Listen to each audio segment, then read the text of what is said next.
ada orang out seperti itu kira-kira.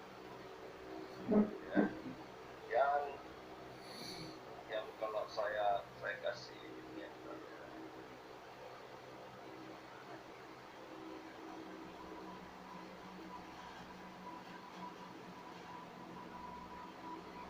saya kasih ke gambarannya kayak gini, kelihatan ya?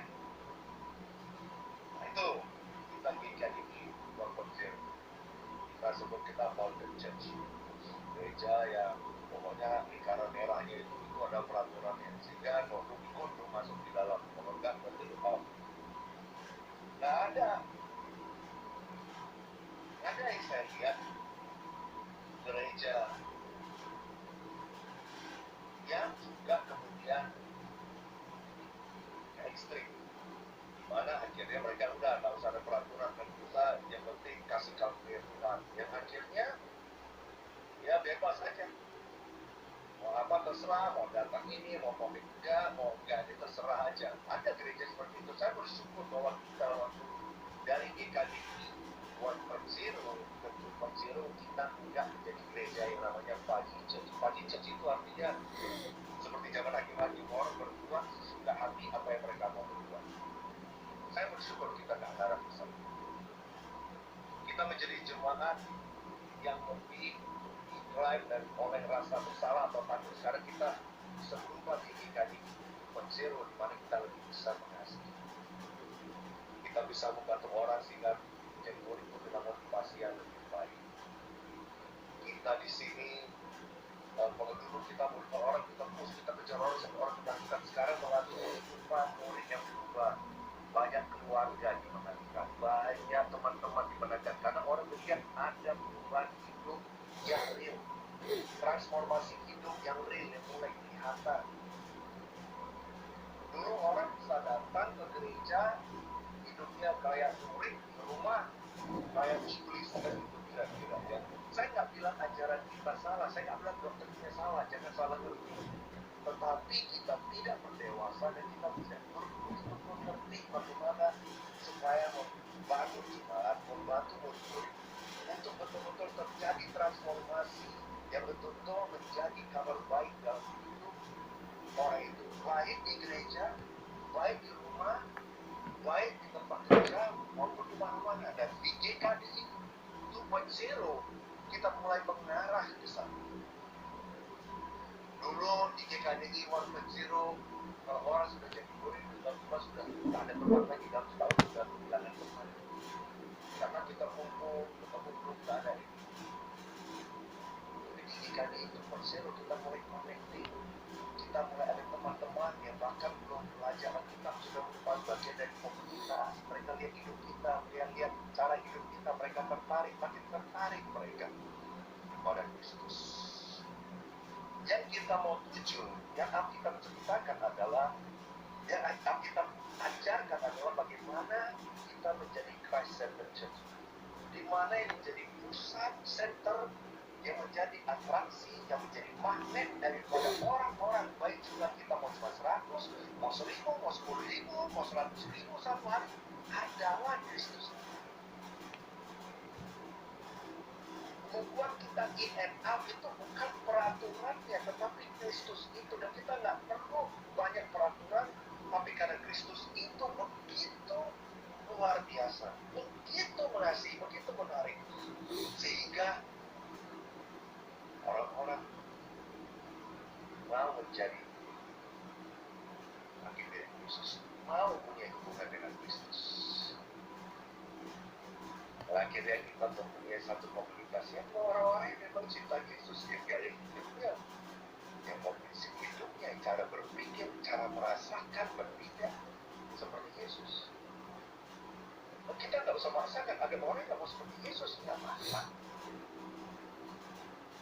Ini adalah yang kita mau terus tuju. Saya merasa kita sekarang makin mendekati. Kalau kamu lihat gambar di sini, ada orang yang masih jauh. Arahnya sudah benar, arahnya sudah menuju kepada Kristus. Walaupun distance-nya, jaraknya masih jauh, tapi arahnya sudah ke arah. Gak ada masalah. Hari ini orang-orang mungkin sudah makin dekat, lebih dekat ke Kristus dibanding kita bandingkan berarti yang sudah lebih dekat, sudah lebih jauh, lebih bagus dari yang tidak ada. Yang penting arahnya kita menuju kepada Kristus. Daripada kita di gambar ini kelihatan yang kita dekat sama Kristus, tapi arahnya bukan menuju Kristus. Arahnya kita ke arah yang menjauhi Kristus. Gak ada gunanya kita kelihatan kita bergereja, kelihatannya dekat dengan Kristus, tapi arahnya kita salah. Ini yang mau kita perbaiki di GKDI 3.0. Dimana kita menonton dengan tema Love More and More, kita betul-betul bisa melihat kasih Kristus makin jelas. Kita sendiri makin mengerti bagaimana kita bisa mengasihi dengan lebih benar lagi. Saya nggak melihat doa saya, Fania, kalau di bukan kita sini makin banyak kerja keras supaya love more and more. Karena ada dasar di mana kita bisa mengasihi lebih dan lebih. Tema kita sepanjang bulan ini adalah dari buku Filipi dikatakan, Paulus katakan, yang ngajak jemaat Filipi. Dia nggak mengatakan jemaat Filipi tidak mengasihi, mereka sudah mengasihi. Bahkan mereka termasuk jemaat yang mengasihi Paulus, mendukung Paulus, mensapa Paulus di dalam misi. Jadi bukan berarti mereka tidak punya kasih sama sekali. Tapi Paulus mengajak mereka untuk love more and more, mengasihi lebih lagi. Saya mengajak kita semua saudara-saudari, mari tahun ini di dalam doa kamu, di dalam pertemuan kamu, di dalam hati kamu, di dalam pikiran kamu, ingat kita mau love Jesus more and more. Dan kita mau bisa love saudara-saudara kita more and more, lebih lagi. Dan kita mau mengasihi dunia yang hilang ini lebih dan lebih lagi. Dan Paulus sudah katakan bahwa untuk itu bisa terjadi bukan dengan memberi apakan usaha, makin kerja keras, more effort, bukan itu. Kalau kita lakukan itu, love more and more, lama-lama kita jadi makin beban dan makin beban, makin capek dan makin capek. Kita tidak mau tahun ini kita menjadi makin capek, makin beban, makin merasa bersalah. Jangan nanti balik lagi ke GKDI 1.0. Kita justru mau bisa improve, upgrade dari GKDI 2.0 menjadi 3.0, di mana kita bisa mengasihi. Karena ada dua hal ini. Yang pertama, Paulus bilang karena kita ada fellowship the gospel. Alasan kenapa kamu dan saya kita sebut brother sister, karena Injil itulah, karena Injil Kristus saya jadi kenal Yesus.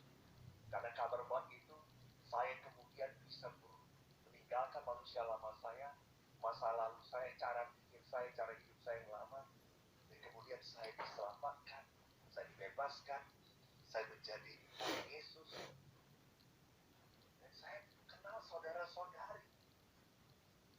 Dan kenapa kamu dan saya menjadi saudara-saudari? Karena kita punya hobi sama. Kita punya Bapa yang sama. Kita punya roh yang sama. Kita punya penebus yang sama. Dan alasan kenapa kita hari ini bisa mengasihi, karena kita punya fellowship di dalam Injil, kabar baik itu. Kalau hanya karena hobi kita, karena kita punya tingkat pendidikan, tingkat ekonomi yang sama, nggak mungkin hari ini kita bisa kumpul. Kita hari Sabtu ini, sore ini, mendingan kita lakukan yang lain. Kenapa kita ini? Karena kita punya fellowship in the gospel. Saya nggak akan bicara banyak tentang ini karena saya sudah khotbah minggu lalu jemaat Jakarta. Tolong kalau yang belum dengarkan, harap dengarkan khotbah itu, ada di dalam YouTube kita, GKDI Official. Kamu masuk, majalah itu kamu dengarkan. Hari ini saya mau fokuskan, slide saya kecil ya, sorry.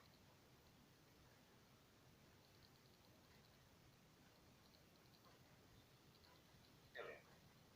Waduh, nggak full screen. Gimana caranya ya?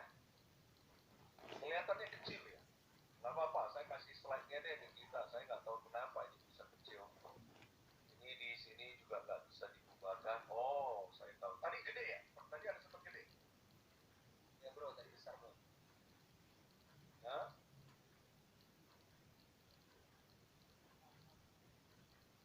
Oke, oke, ya.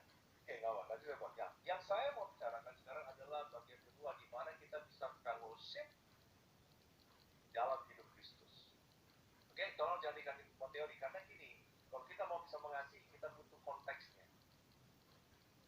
Itu konteksnya. Konteks yang kita butuhkan adalah di mana kita, karena mengerti kita punya fellowship dalam pengabaran Injil, makanya kita bisa mengasihi lebih dan lebih. Dan hari saya mau bicara adalah bagaimana karena fellowship di dalam hidup Kristus, kita bisa mengasihi lebih dan lebih lagi.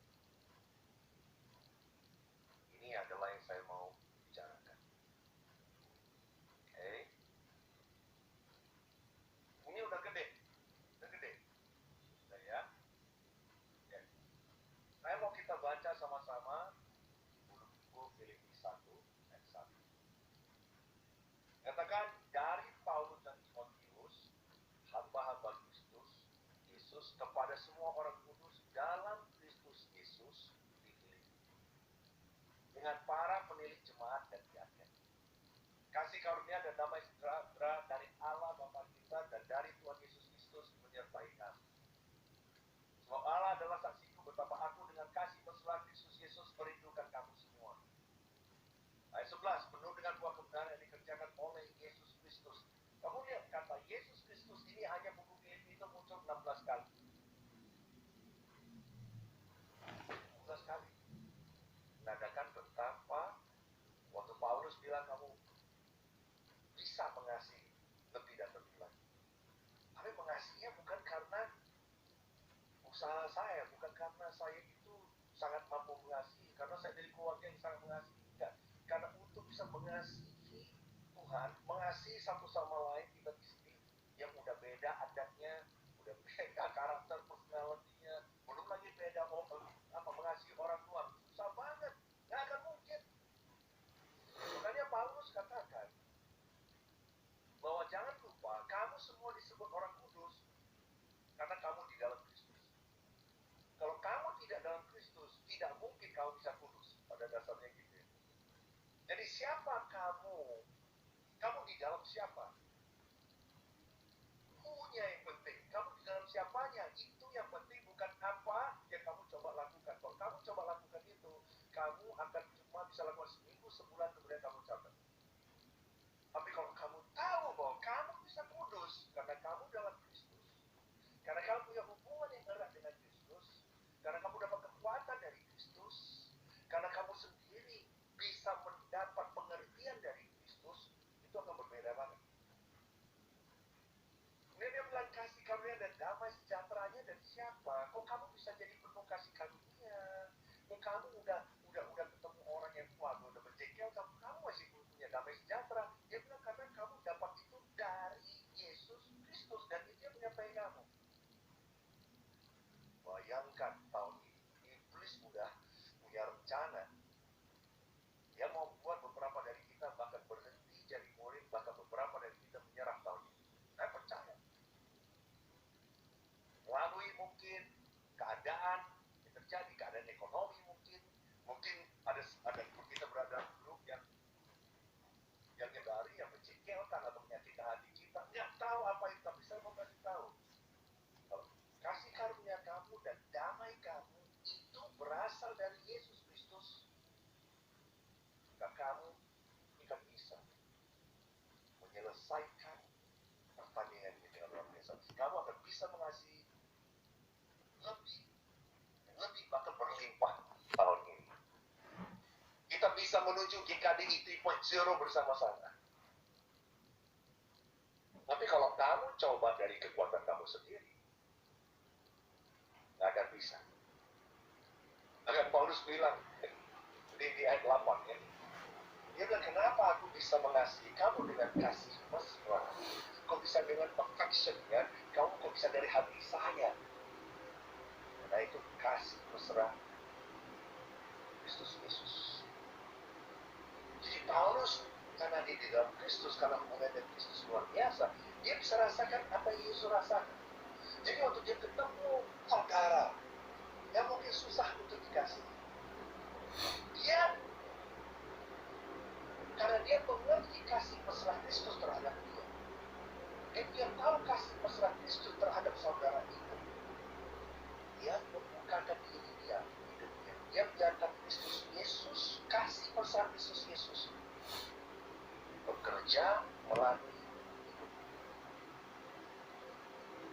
saudara-saudari itu rasakan kasih mesra Kristus Yesus.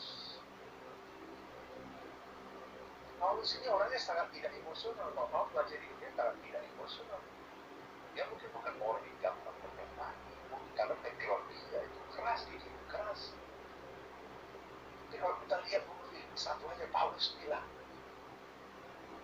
kamu ada di dalam pikiranku, kamu ada di dalam hatiku, kamu ada di dalam doaku. Gila, sampai kata-kata yang keluar dari mulutnya bisa penuh dengan kasih mesra. Kenapa? Karena kasih mesra dia adalah kasih mesra Kristus Yesus, bukan kasih mesra Paulus.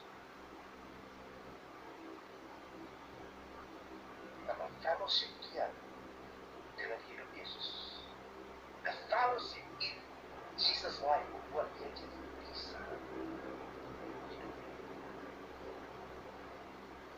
Luar biasa sekali Paulus. Ayat 11 dia bilang penuh dengan buah kebenaran yang dikerjakan oleh Yesus Kristus. Jadi waktu kita udah lakukan itu, walaupun itu kita tahu itu bukannya kita, itu bukan kita banget itu. Nggak mungkinlah dari kita. Terus waktu kita lakukan itu, kita bahkan tidak ambil kredit untuk diri kita sendiri. Kita nggak mau bilang, wah, itu hebat, wah, udah bentuk, wah, gitu lagi. Kita tahu bahwa buah kebenaran itu dilakukan, dikerjakan oleh satu Kristus. Bukan untuk kita loh, karena kita tahu that's not me at all. Kalau seorang ibu mengasihi anaknya, nggak ada Kristus bisa. Tapi untuk seorang ibu bisa mengasihi orang yang sulit dia kasih, itu bukan dia banget. Jadi kalau kita tahu ini, bisa love more and more, saya mau kasih tahu itu bukan kamu dan saya banget. Kita udah cukuplah kita kenal satu sama lain, kita tahu itu bukan kita banget. Jadi kalau tahun ini kita biarkan diri kita, biarkan Kristus kerja melalui hidup kita, pikiran kita, hati kita, kita sama-sama akan memuji Tuhan. Kamu tahu kalau kamu lakukan sesuatu karena usaha kamu, kamu mengasihi lebih karena usaha kamu tahu siapa yang dapat kredit? Kamu. Saya tahu seseorang betul-betul punya buah kebenaran. Kalau orang datang bukan muji kamu, saya bilang bukan berarti kalau kita nggak ngomong apa-apa, dia appreciate kamu, tapi dia tidak meninggikan kamu, bukan dia praise kamu, dia praise. Saya suka ketika orang memuji Tuhan. Ketika saya melakukan satu tindakan doa itu, dia puji Tuhan, dia makin puji Tuhan, dia makin semangat sama Tuhan. Saya selalu tahu berarti itu bukan usaha saya, tapi itu adalah karena itu dikerjakan oleh Kristus. Hari ini saya ngajak kita semua di sini. Tahun ini, mari kita makin mirip Kristus, makin dekat dengan Kristus, makin bergantung sama Kristus, makin di dalam Kristus, makin memiliki kasih karunia yang namanya Kristus, makin betul-betul mengerti kasih mesra Kristus. Mari kita biarkan Kristus kerja di dalam kita dan mengerti kita. Love more and more seperti itu yang kita doakan bersama-sama, dan itu adalah GKDI 3.0. Orang dulu katakan, kamu hanya bisa mengasihi kalau kamu ketemu secara offline. 2 tahun, 3 tahun berlalu, kita belajar. It doesn't matter offline atau online. Itu ada pengaruhnya. Tapi kita belajar, dulu kita offline, bisa nggak mungkin kita offline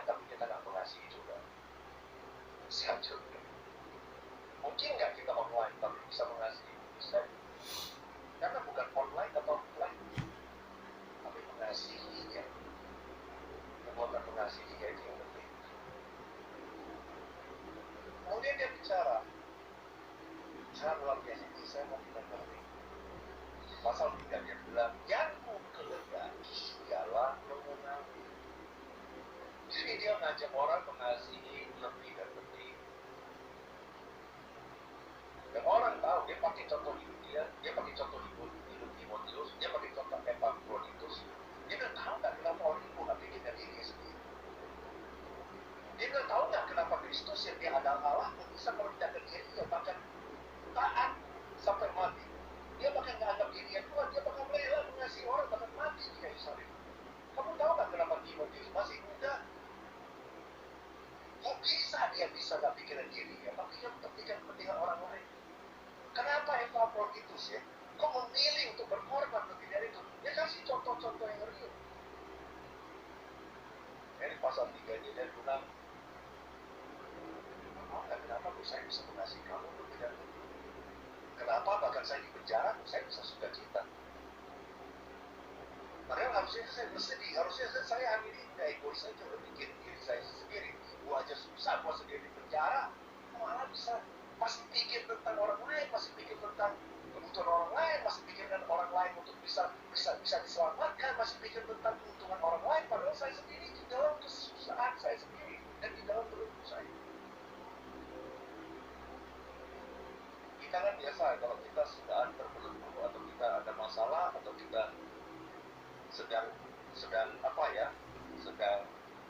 ada hal yang mungkin waktu kita kurang, mungkin kita sedang kurang enak badan, secara fisik kita terbatas. Hal pertama yang cenderung kita lakukan apa?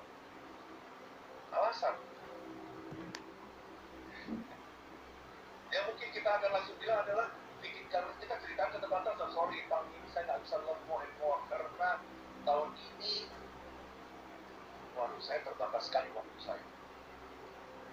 Kita jadikan keterbatasan ekonomi kita jadikan keterbatasan karena kita nikah baru punya anak atau apa, kita jadi keterbatasan untuk tidak bisa learn more and more. Paulus bilang, enggak, gua terbatas, gua nggak bisa kemana-mana, tapi gua tetap bisa love orang. Resepnya di mana? Resepnya kembali dia bilang, karena yang dia kehendaki ialah mengenal dia, yaitu Yesus, dan kuasa kebangkitannya dan persekutuan dalam penderitaannya, di mana aku menjadi serupa dengan dia dalam kematiannya, supaya aku akhirnya beroleh kebangkitan dari antara orang mati. Paulus gak bilang, kalau gitu tahun ini resolusi saya akan melakukan ini lebih dan lebih, karena tema tahun ini adalah love more and more. Karena love more and more berarti saya akan makin banyak meeting, makin banyak aktivitas, makin banyak saya ketemu sama grup, makin sering saya ini, dan itu yang menjadi motivasinya Paulus. Jadi saya kehendaki, bukan to-do list, bukan to do more and more. Mengenal Yesus dan punya fellowship dengan hidup Yesus. Saya fellowship dengan hidup Yesus berarti paketnya ya saya terima. Jadi istilahnya gini, saya menikah dengan mati. Ya, satu paketnya, Fania sakit, berarti saya rasakan juga. Fania sedih, ya saya rasakan juga. Fania menderita, ya saya juga merasakan. Fania senang, saya juga rasakan. Itu namanya fellowship dalam hidup Yesus. Sehingga kalau dia itu menderita, ya saya juga fellowship. Gak bisa saya cuma bilang, wah cuma mau senangnya, susahnya gak mau. Gak bisa. Gak bisa saya bilang, saya cuma mau melihat Yesus, tapi tidak mau hidup dengan Yesus. Hari ini banyak orang mau believe Jesus, tapi tidak mau hidupnya Yesus. Bisa. 1 Yohanes 4 katakan, kalau orang mengenal Allah, nggak mungkin orang nggak mengasihi. Kalau orang nggak mengasihi, pastinya nggak kenal Allah. Sebab Allah adalah kasih. Filipi 1:30 bilang, sebab karena kamu dikaruniakan bukan saja untuk percaya kepada Kristus. Ingat ya, untuk percaya menjadi kepada Kristus itu karunia dari Tuhan. Bukan karena kamu hebat, kamu dan saya hebat. Enggak, itu karunia dari Tuhan.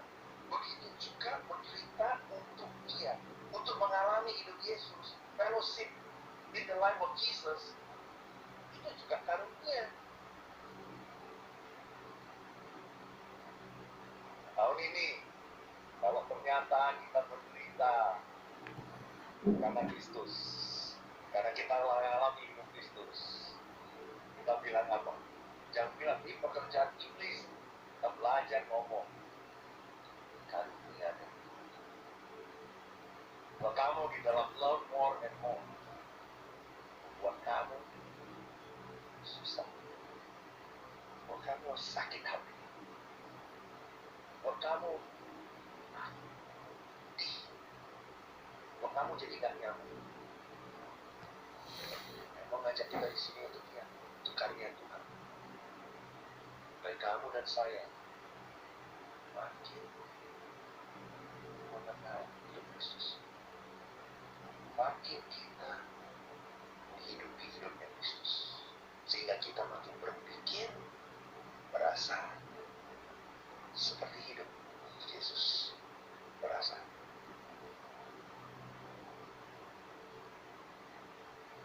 Paulus yang punya moralitas yang cukup untuk membuat dia tidak buat kesalahan. Kalau kita lihat dia seorang Farisi, dia betul-betul ikut aturan. Wah, dia itu Farisi lebih daripada Farisi. Soal doa, soal puasa, soal datang ibadah. Jadi kalau kita lihat ini secara moral, komitmen dia, wah, membuat dia, kalau dia di GKDI 1.0, dia masuk sebagai pemimpin semangatnya. Karena dia punya komitmen, dia punya moralitas, cukup membuat dia untuk tidak bermasalah di dalam gereja. Di Paulus dia sadar, waktu dia fellowship dalam hidup Yesus, dia tahu bahwa dia boleh punya komitmen, dia boleh punya moralitas, tapi dia tidak punya kebenaran. Dia tidak punya righteousness yang bisa bahwa dia benar dalam Tuhan. Dia tidak punya righteousness itu bisa buat dia bisa mengasihi orang lebih dan lebih. Dia mulai mengerti bahwa ibadah dia selama ini hanya dead religion, hanya legalistik dan hanya agama Yahudi, hanya komitmen Yahudi. Paulus nggak mau. Di Paulus 1.0, dia mau berubah untuk jadi Kristus, jadi center pusat hidupnya, yang mendrive, yang memotivasi, yang membuat dia lakukan apapun karena Kristus, dalam Kristus, dikerjakan oleh Kristus, dari Kristus. Wow. Kita lihat gambaran di sini. Dia bagi ke dalam 3 fase dalam hidup dia. Yang pertama masa lalu dia, kemudian masa sekarang dia, dan ke depannya. Saya mau mengajak kita semua di sini waktu kita mau love more and more tahun ini. Kita mulai masuk di KDI 3.0, di mana kita sebagai satu jemaat bersama-sama upgrade-nya. Kita sudah melakukan banyak hal yang lebih baik di GKDI 2.0. Sekarang kita mau di GKDI 3.0, kita bisa lakukan karena Kristus, karena kita dalam Kristus, motivasi kita dari Kristus. Dia bilang, coba kamu harus lihat, kalau kita mau lakukan love more and more, mau mengasihi dengan berlimpah tahun, coba lihat siapa kamu di masa lalu. Ambil waktu bulan ini kita refleksi siapa saya di masa lalu. Karena dengan tahu siapa saya masa lalu, saya sekarang jadi ngerti apa yang perlu saya lakukan saat ini, sekarang ini, di bulan ini dan tahun ini, supaya betul-betul saya betul-betul bisa hidup depannya seperti apa. Kenapa ini penting? Karena sering sekali hari ini manusia cuma hidup di masa sekarang. Paulus sengaja katakan itu karena kita manusia sangat gampang lihat apa yang depan mata kita, lihat apa yang terjadi pada bulan ini, hari ini, minggu ini sama kita,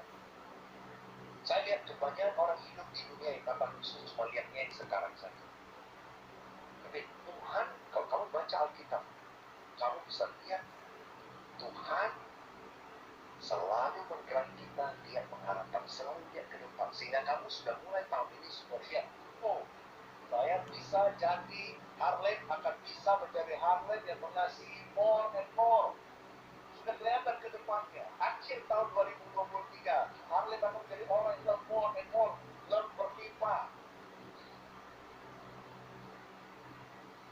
Lihatnya udah ke depan. Karena kita manusia, kita makanya selalu dia bicara tentang ke depan. Bagaimana satu hari kita akan dapat hadiah di depan. Jangan lihat apa depan kamu aja hari ini, lihat ke depannya. Tapi untuk kamu ke depan, kamu perlu refleksi diri kamu, lihat apa yang terjadi di belakang. Di tahun lalu, sebelumnya apa, jangan lupa. Jangan kamu cuma mau lihat ke depan, tapi kamu nggak belajar daripada apa yang terjadi di masa lalu. Jadi kalau kamu nggak belajar dari apa yang kamu lakukan di masa lalu atau tahun-tahun sebelumnya, apa yang bisa kamu lakukan tahun ini, saat ini, kamu nggak akan ngerti. Saya lihat banyak murid Yesus yang semangat cuma, oh ya oke, tahun ini mau love more and more. Dia nggak lihat, dia bahkan sudah punya visi, dia bahkan belum bisa lihat kemana dia ini. Kalau dia akan jadi seperti apa, makin seperti Kristus dalam hal apa? Dia bahkan ambil waktu dia ke belakang. Paulus ambil waktu ini, dia bilang, coba lihat ke belakang. Dia bilang, tahu nggak? Yang dulu saya anggap keuntungan, yaitu saya Yahudi lebih dari orang Yahudi. Gua di sini, gua melakukan ini, pencapaian gua begini, gua lakukan ini. Dia bilang, apa yang gua lakukan, gua anggap itu sampah.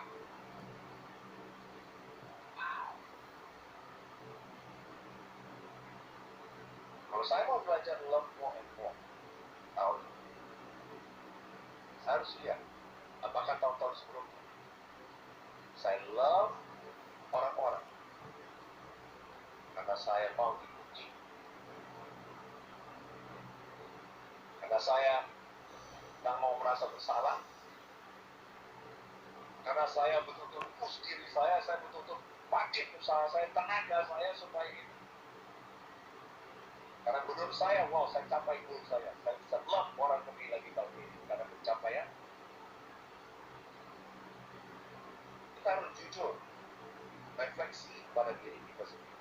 Karena Paulus lakukan itu, dia sangat jujur, dia lihat dalam motivasi dia lihat kepada apa tujuan dia, apa yang dia banggakan, dia lihat itu, dia bilang, saya akan berusaha.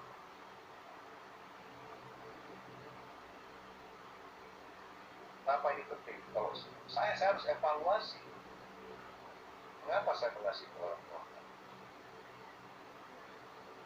Karena kalau dasarnya adalah supaya saya makin disayang Tuhan. Alasannya supaya saya itu bisa buktikan diri saya. Dia harus buang. Dia pakai bahasa akuntan, dia pakai kata kau, akuntan. Saya ngajak kita semua saudara-saudara di sini, sebelum bahkan kita mulai untuk mau love more and more, coba lihat masa lalu kita, keasaan kita, motivasi kita apa. Jangan kita mulai masuk kepada tahun ini, bulan ini, di mana kita mau love more and more, dan kita ulangi lagi dasar dan pakai dasar yang sama, yaitu kerja keras lebih lagi. Dengan karena kita ini nggak enakan semua orang, karena kita kalau nggak nanti kita ini jadi kok kayaknya gua nggak capai goal gua, jangan buat. Nah dia bilang, dia ngerti sekarang kebenaranku sendiri. Kalau dulu dia mencapai kebenaran karena dia taat Taurat, karena dia bukti. Dia bilang enggak, sekarang dia mau dapat kebenaran itu karena dia percaya, dia bergantung, dia punya hubungan dengan Kristus. Saya nggak tahu siapa dari kita di sini yang punya kecenderungan legalistik. Saya dulu punya kecenderungan legalistik. Itu adalah masa lalu saya. Makanya saya harus lihat dengan teliti dan lihat karena bahaya. Bangga saya. Kalau saya lihat ministry ada hasil, saya bangga kalau saya lihat itu. Dan bahaya jadi saya righteous. Sesudah mengerti itu, Paulus bilang sekarang tahu. Karena dia udah mengerti itu. Dia nggak mau cari kebenaran karena kerja kerasnya, karena usaha dia. Dia nggak mau legalistik karena itu. Dia kejar. Dia kejar siapa? Kristus. Yang kejar itu apa? Panggilan saudara. Dia kejar itu. Jadi alasan kenapa dia bisa mengasihi cuma Filipi saat buat itu ya karena dia betul-betul lupakan apa yang di belakang. Dia nggak mau lagi hidup berdasarkan masa lalu. Dia nggak mau lagi beroperasi seperti cara masa lalu. Nggak mau berfungsi seperti cara masa lalu lagi. Saya nggak pernah mau kembali di GKI 1.0. Oleh namanya GKI, saya nggak pernah mau kembali lagi. Saya nggak mau, kita tetap mau di GKI 2.0. Saya mau kita GKI 3.0, di mana kita bisa melihat dan kita tertarik karena kita lihat ratu itu menghidupi hidup Kristus. Saudari itu menghidupi hidup Kristus. Wow, kita lihat dan akhirnya kita mengalami hidup yang tertransformasi. Hati kita, kasih kita yang berlimpah, yang tertransformasi karena Kristus. Karena kita kejar Kristus. Nah mungkin kamu dan saya bisa makin mengasihi dengan kasih Kristus kalau bukan Kristus yang kamu kejar. Jangan fokus kepada usaha dan dunia, kamu tidak kejar siapanya.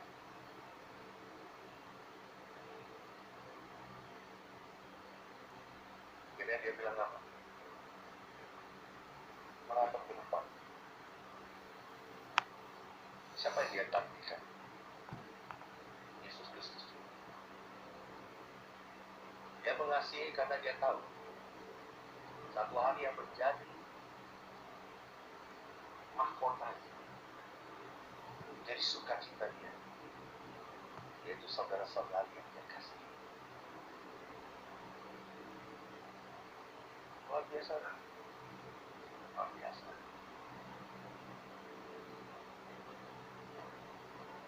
Saya mau bilang bahwa hidup Kristus ini luar biasa.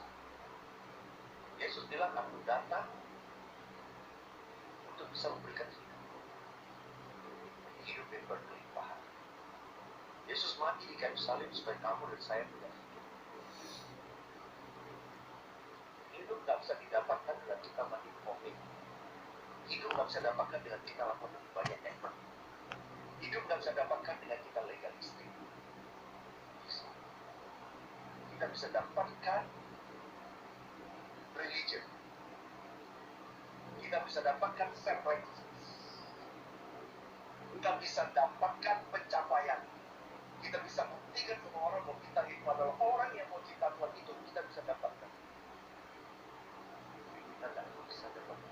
Paulus bilang, gua coba semuanya, gua gak pernah bisa dapatkan itu. Dia bilang, kalau saya mau dapatkan itu, saya harus kejar Kristus. Saya harus cintai Kristus. Saya harus fellowship. Bersekutu dengan hidup Kristus.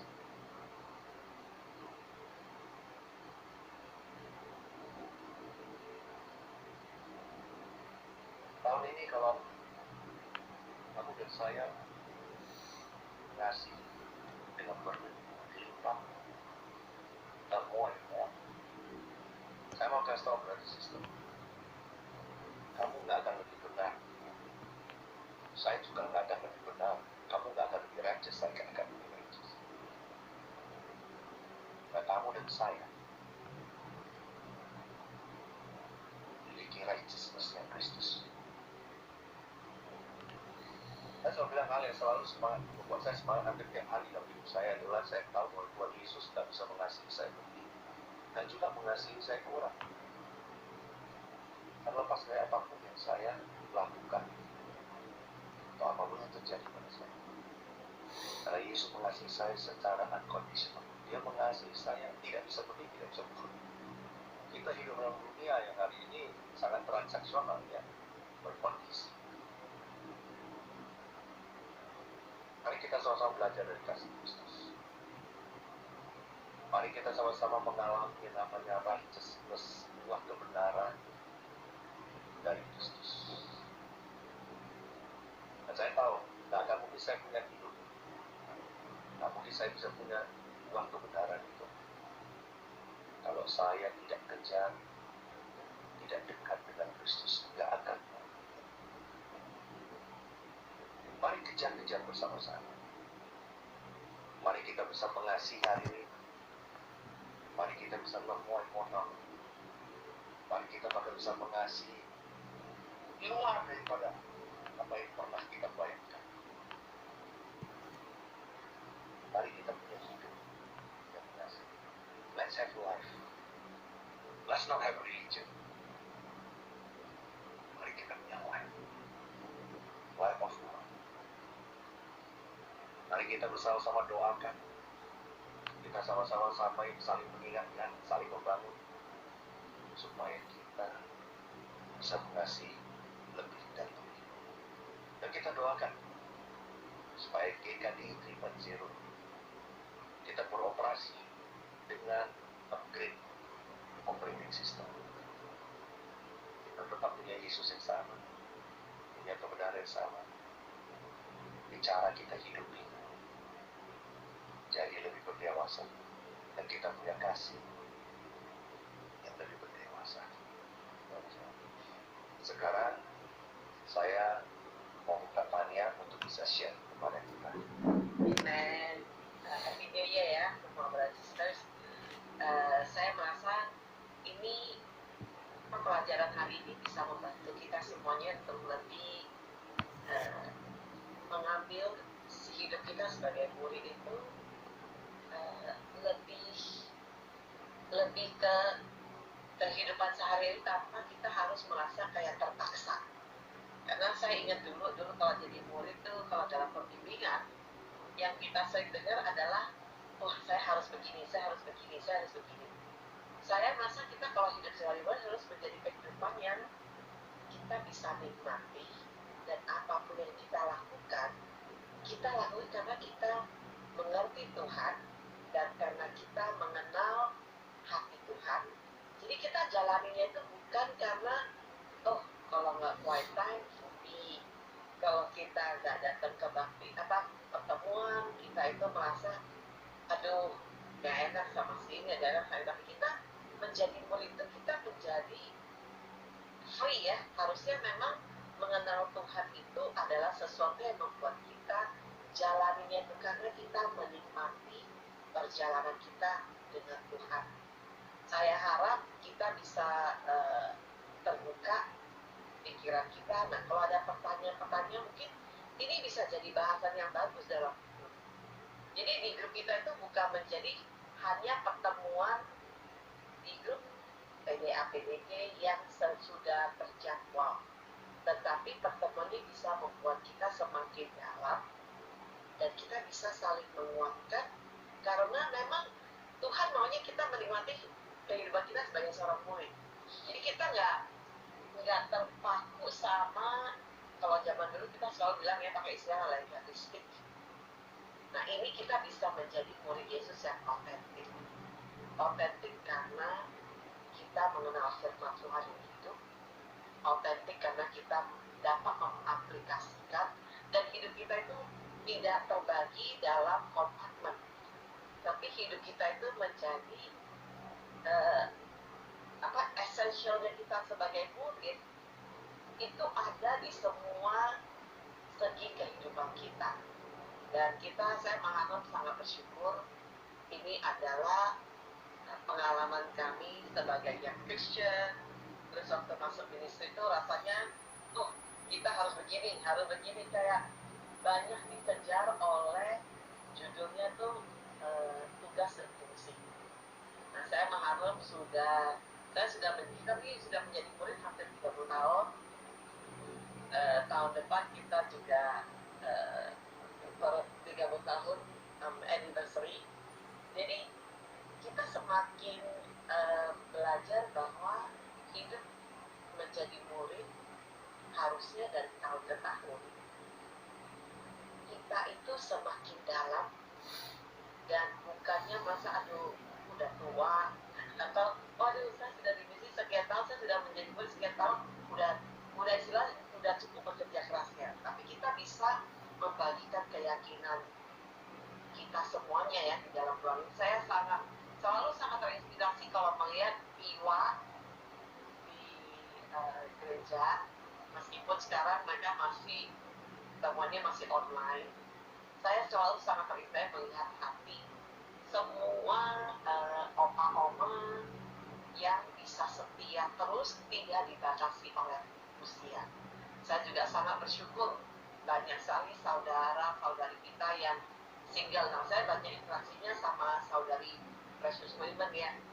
Semangat melihat hati mereka tidak dibatasi oleh status, tapi karena bisa semakin mengenal Tuhan, keyakinan kita itu karena firman Tuhan. Amen. Saya mau tutup dengan kata begini. Kalau tahun ini saya buat goal, saya mau love more and more, mau love one-nya more and more. Saya lakukan usaha lebih lagi, lakukan usaha lebih lagi. Tapi saya nggak kenal Pak Yesus, nggak tahu persis apa yang dia butuhkan, nggak persis tahu apa hati dan keinginan, apa yang dia rindukan. Saya mulai tahun ini dengan saya mau coba mau love more and more, tapi tidak kenal Pak Yesus. Saya percaya tahun ini ya 2 tahun tidak akan buat saya capek. Ya saya marah dan saya lihat apa kok nggak habis. Paling mulai tahun ini kita mulai kita mengasihi lebih karena kita kalau saya mengejar kenal saya tahu hati, saya tahu apa dia, saya tahu apa yang dia rindukan, saya tahu apa yang dia bisa rasakan. Karena saya kenal dia dan saya kejar itu, karena saya tahu hidup dia.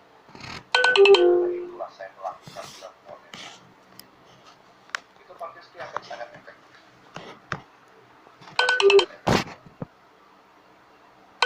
Buat saya jadi makin cinta, nggak usah disuruh, saya juga makin mengasihi. Nah, saya berharap love more and more inilah yang kita bisa masing-masing sebagai murid Yesus alami, dan secara small group di DG kita bisa alami Tuhan, hidup Tuhan bersama-sama. Jangan jadikan